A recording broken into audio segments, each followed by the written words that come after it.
अस्सलाम वालेकुम स्टूडेंट्स। आज मैं आप लोगों को मॉडल क्वेश्चन सेट वन का ग्रुप सी का क्वेश्चन आंसर बताना चाहूँगा। इसके पहले हम दो वीडियो में दो क्लास में ग्रुप ए और ग्रुप बी के ऊपर डिस्कशन कर चुके हैं, उसके ऊपर तफसील से बातचीत कर चुके हैं। आप लोग क्वेश्चन सरसरी निगाह से देख सकते हैं। देखिए, ये मॉडल क्वेश्चन तैयार किया गया है JCERT के ज़रिए, जिसका आंसर हम यहाँ पे लिखे हुए हैं। ठीक है ना। देखिए, ज़रूरी हिदायत दिया हुआ है। फिर सेक्शन ए में अलिफ से 7 सवाल दिया हुआ है, जिसके ऊपर हम पहले भी बातचीत कर चुके हैं। सेक्शन बी में आ जाएं तो सेक्शन बी में सवाल नंबर 8, 9, 10, 11, 12, 13, 14, ये 14 नंबर तक जो है सेक्शन बी का सवाल है, 8 से लेकर 14 तक। इसके ऊपर भी पहले से बातचीत किया जा चुका है, इसके ऊपर हम लोग डिस्कशन कर चुके हैं। आज सेक्शन सी को हम लोग देखते हैं। ठीक है ना। सेक्शन सी में देखिए, जी में यहाँ पे दिया हुआ है, दर्ज झेल में से किन्हीं 3 सवालात के जवाब 100 लफ्ज़ों में दें। ठीक है ना। दर्ज झेल में से किन्हीं 3 सवालात के जवाब। सवाल कितने हैं देखो, सवाल नंबर 15, 16, 17, 18 और ये 19, यानी कि 5 सवाल दिया हुआ है। इनमें से किन्हीं 3 का जवाब लिखना है। ठीक है ना। एक एक करके देखते चलें। सवाल नंबर 15 है, शहर के मुकाबले में गांव की ज़िंदगी किस तरह मुख्तलिफ होती है। 5 नंबर का सवाल, शहर के मुकाबले में गांव की ज़िंदगी किस तरह मुख्तलिफ होती है। इसका जवाब जो हम तैयार किए हुए हैं उसको पढ़ के सुना देते हैं। आप लोग इसे सुन लें, समझ लें, ताकि इसका जवाब, अगर यह सवाल जैक के ज़रिए पूछा जाए तो आसानी से इसका जवाब लिखा जा सके। जवाब है, शहर के मुकाबले में गांव में माहौलियाती आलूदगी नहीं होती, कारखाने फैक्ट्रियां नहीं होती, जिसे गांव वाले शहर में रहने वाले की बनिस्बत ताज़ा हवा में सांस लेते हैं। गांव वाले सीधी सादी ज़िंदगी बसर करते हैं, जबकि शहर वाले पुरतकल्लुफ़ और पुरतसन्नु ज़िंदगी बसर करते हैं। इसीलिए शहर वाले ज़्यादा तनाव भरी ज़िंदगी गुजारते हैं, जिससे उनकी सेहत आम तौर पर ख़राब रहती है। ठीक है ना। सवाल था, शहर के मुकाबले में गांव की ज़िंदगी किस तरह मुख्तलिफ होती है। ये तो जवाब यहाँ पे लिखा गया है किताबी ज़ुबान में, या हमारी ज़ुबान में कहा जाए। इसको आप लोग अपने से भी बना करके लिख सकते हैं। इसका जवाब अपने से भी लिखा जा सकता है। ठीक है ना। और अपने से लिखेंगे वो ज़्यादा बेहतर माना जाएगा। ठीक है। चलिए, सवाल नंबर 16, इंटरनेट के क्या क्या फ़ायदे हैं। जवाब है, इंटरनेट का ताल्लुक़ एक से ज़ायद कंप्यूटरों से है, मतलब एक से ज़्यादा कंप्यूटरों से है। जब एक कंप्यूटर को किसी दूसरे कंप्यूटर से जोड़ा जाता है तो दोनों एक दूसरे की मालूमात, आदाद व शुमार और प्रोग्राम की फ़ाइलें एक दूसरे से मुंतकिल करते हैं। इस तरह एक मुल्क में काम करने वाला कंप्यूटर एशिया, अफ्रीका और अमेरिका के मवासिलाती निज़ाम से मुंसलिक हो जाता है और कंप्यूटर का एक बैनुल अक़वामी रिश्ता कायम हो जाता है। इस तरह कंप्यूटर नेटवर्क के ज़रिए दुनिया भर में फैले हुए अज़ीज़ व अकारिब से बातचीत कर सकते हैं। तालीम, तिजारत, सियाहत व बीमारी से मुतल्लिक मशवरे दस्तयाब हो सकते हैं। ठीक है ना। इंटरनेट के फ़ायदे यहाँ पे फिर से हम कह रहे हैं किताबी ज़ुबान में लिखी हुई है। आप लोग इंटरनेट से और क्या क्या फ़ायदे हैं और क्या क्या इंटरनेट के बारे में लिखा जा सकता है, आप लोग अपने से जुमला बना बना करके लिख सकते हैं। ठीक है ना? ठीक है।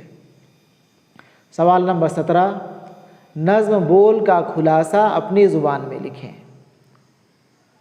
नज़्म बोल का खुलासा, हिस्सा शायरी से नज़्म सिर्फ़ एक ही पढ़ना है और वो नज़्म है फैज़ अहमद फैज़ की नज़्म बोल।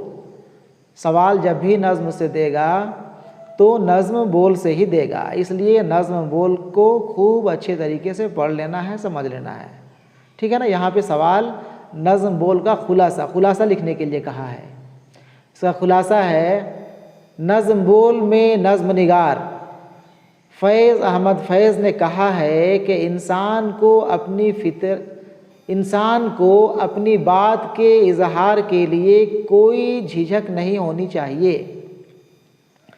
इस दुनिया में बाज़ जालिम हुक्मरान अपनी खामियों और कमज़ोरियों को छुपाने के लिए इजहार ख़याल पर पाबंदी लगा देते हैं, लेकिन कुछ लोग उन जालिम हुक्मरानों की परवाह नहीं करते और अपनी बात कर रहते हैं।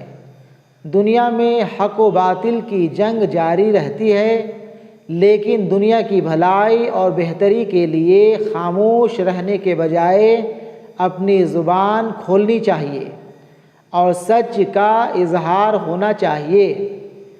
सच के लिए इंसान को बहुत सी कुर्बानियाँ भी देनी पड़ती हैं।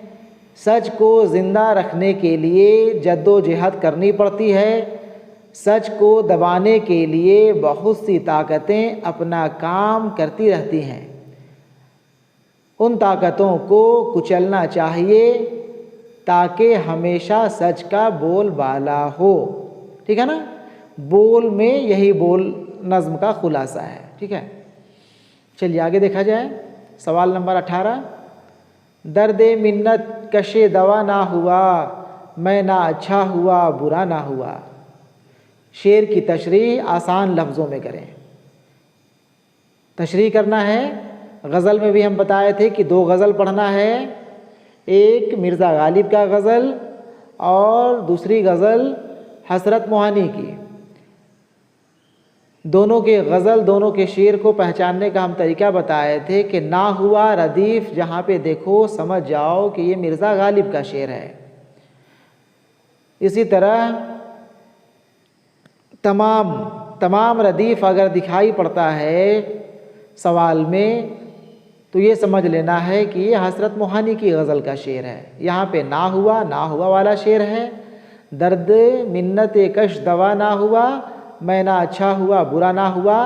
जाहिर सी बात है ना हुआ का इस्तेमाल हो रहा है, इसका मतलब है कि यह मिर्ज़ा गालिब का शेर है। तशरीह देखो, गालिब कहते हैं कि मेरा दर्द इश्क की तड़प किसी दवा से अच्छा नहीं हो सकता। अगर ऐसा होता तो मुझे दवा का एहसान उठाना पड़ता और ख़ुददारी का तकाज़ा यह है कि किसी का एहसान मंद ना हो। इसलिए मेरे लिए ये अच्छा ही हुआ कि कोई दवा काम नहीं आई। ठीक है। सवाल नंबर 19, स्कूल के प्रिंसिपल के पास फ़ीस माफ़ी के लिए दरख्वास्त लिखें। दरख्वास्त लिखना है स्कूल के प्रिंसिपल के पास फ़ीस माफ़ कराने के लिए। जवाब इसका, बख़िदमत प्रिंसिपल साहब, doctor Anugrah Narayan high school Cairo. यहाँ पे अपने अपने स्कूल का आप लोग नाम लिखेंगे। ठीक है, जिस स्कूल के जो स्टूडेंट्स होंगे वो अपने स्कूल का नाम लिखेंगे।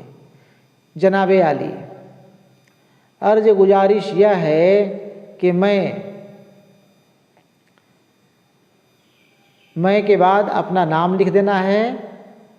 दर्जा 9वीं का की, अगर लड़के होंगे तो का लिखेंगे, लड़कियां होंगी तो की लिखेंगी। एक गरीब तालिब इल्म हूँ। मेरे वालिद साहब की माशी हालत अच्छी नहीं होने की वजह से स्कूल में ली जाने वाली फ़ीस की अदायगी में मुझे काफ़ी दुश्वारी है। इसलिए मेरी आपसे गुजारिश है कि हमारी फ़ीस माफ़ करने की ज़हमत की जाए। ठीक है। आखिर में इस कार खैर मैं आपका सदा शुक्रगुजार बना रहूँगा या रहूँगी। नीचे लिख देना है आपका फर्माबरदार, आपकी फर्माबरदार तालिब इल्म, अपना नाम लिख दो, दर्जा क्लास लिख दो, रोल नंबर वगैरह लिख करके एप्लीकेशन ख़त्म कर देना है, दरख्वास्त ख़त्म कर देना है। ठीक है। इस तरह से हम लोग एक एक करके 19 सवाल के ऊपर बातचीत कर लिए हैं और इस तरह से सेट 1 हमारा मुकम्मल होता है। ठीक है।